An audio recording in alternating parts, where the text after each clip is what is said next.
हमारी संस्कृति, हमारी आस्था, हमारी सदा रहे हमारे साथ। सब्सक्राइब करें त्रिशूल यूट्यूब चैनल।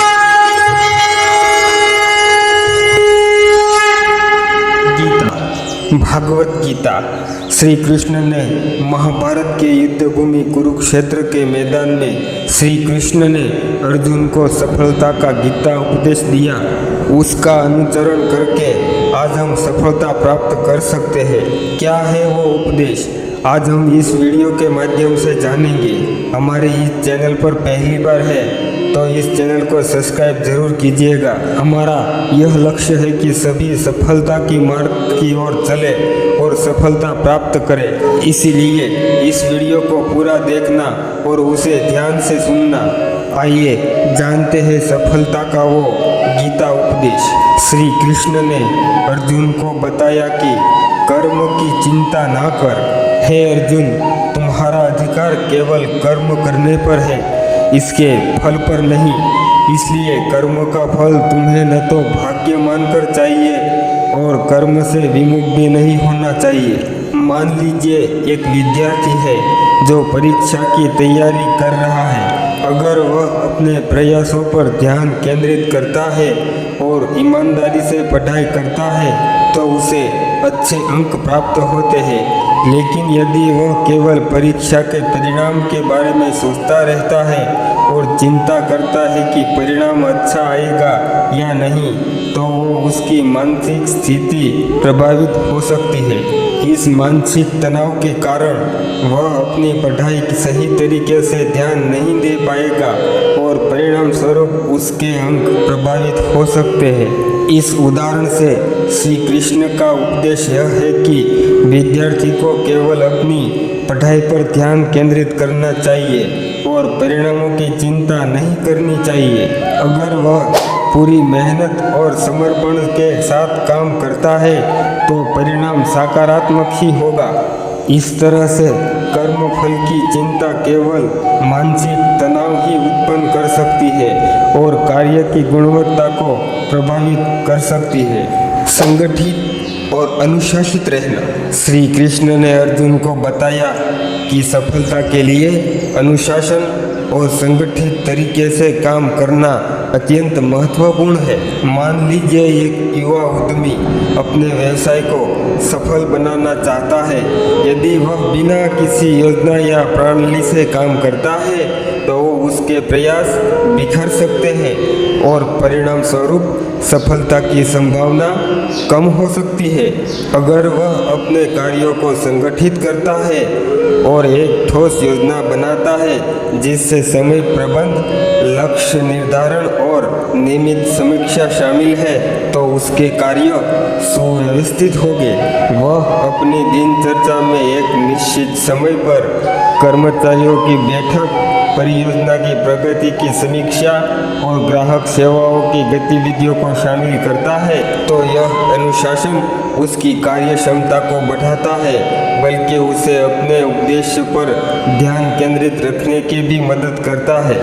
इस प्रकार श्री कृष्ण का उपदेश हमें यह सिखाता है कि एक स्पष्ट योजना और अनुशासन के काम करने से व्यक्ति को अपने लक्ष्यों की ओर प्रभावी ढंग से बढ़ने में सहायता मिलती है और अतः सफलता प्राप्त होती है।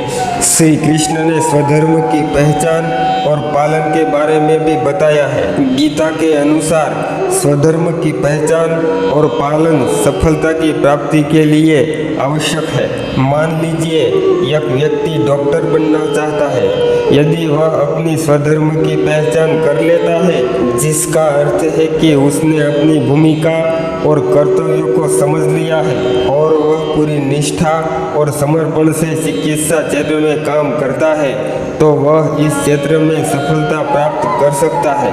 इसके विपरीत यदि वह अपने स्वधर्म को पहचानने में असमर्थ है और सिर्फ किसी और के कहने पर या लाभ की अपेक्षा में करियर बदलाता है, तो उसकी कार्य क्षमता और संतोषजनक परिणाम प्राप्त करने की संभावना कम हो जाती है।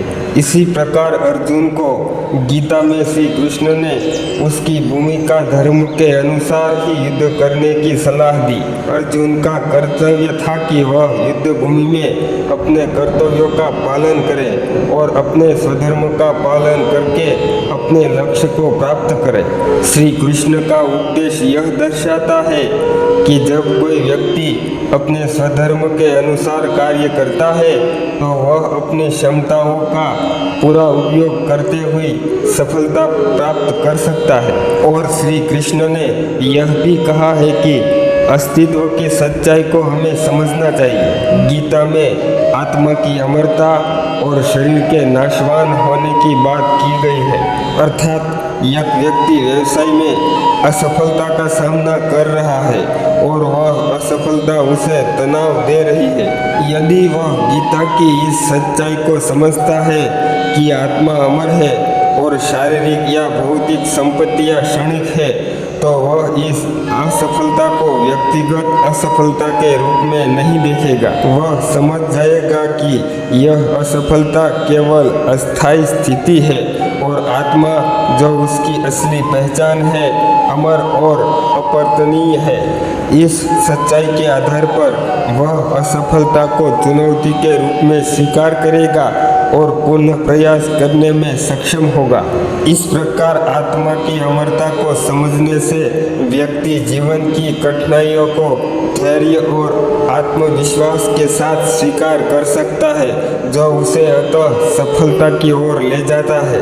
श्री कृष्ण ने अर्जुन के जरिए हमें योग और समर्पण के बारे में भी बताया है। भगवान श्री कृष्ण ने विभिन्न प्रकार के योग जैसे कर्म योग, भक्ति योग और ज्ञान योग की व्याख्या की है और समर्पण की महत्वपूर्णता पर जोर दिया है। जैसे कि एक व्यक्ति अपने पेशेवर जीवन में कठिनाइयों का सामना कर रहा है, वह खुद को असमंजस और तनाव में महसूस करता है। श्री कृष्ण का उपदेश को अपनाते हुए वह कर्म योग का पालन करता है, जिससे वह अपने कार्यों को भगवान के प्रति समर्पित करता है और परिणामों की चिंता किए बिना अपने कर्तव्यों को ईमानदारी से निभाता है। साथ ही वह भक्ति योग का अभ्यास करता है, जिससे वह अपने कार्यों और जीवन को भगवान के प्रति समर्पित करता है और नियमित रूप से ध्यान और साधना करता है। इस समर्पण से उसे मानसिक शांति और आंतरिक स्पष्टता मिलती है। इसके परिणाम स्वरूप उसकी मानसिक स्थिति में सुधार होता है, जिससे वह तनाव और चिंताओं से मुक्त हो जाता है।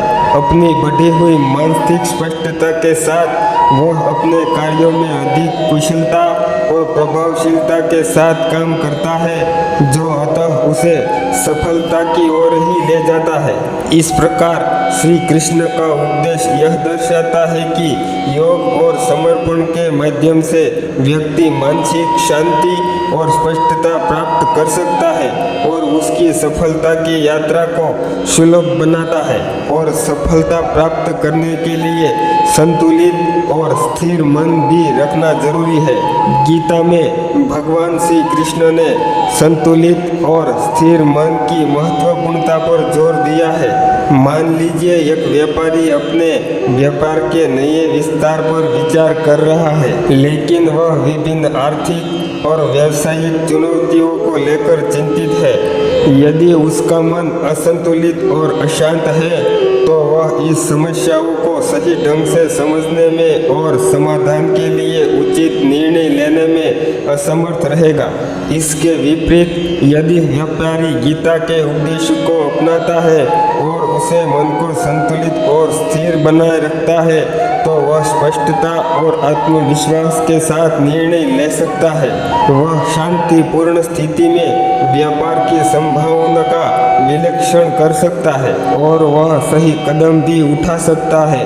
और जोखिमों का प्रबंधन कर सकता है। इस तरह संतुलन और स्थिर मन से बेहतर निर्णय लेने में वो सक्षम बनता है, जिन्हें वह अपने व्यापार को सफलतापूर्वक संचालित कर सकता है और वह अतः सफलता प्राप्त कर सकता है।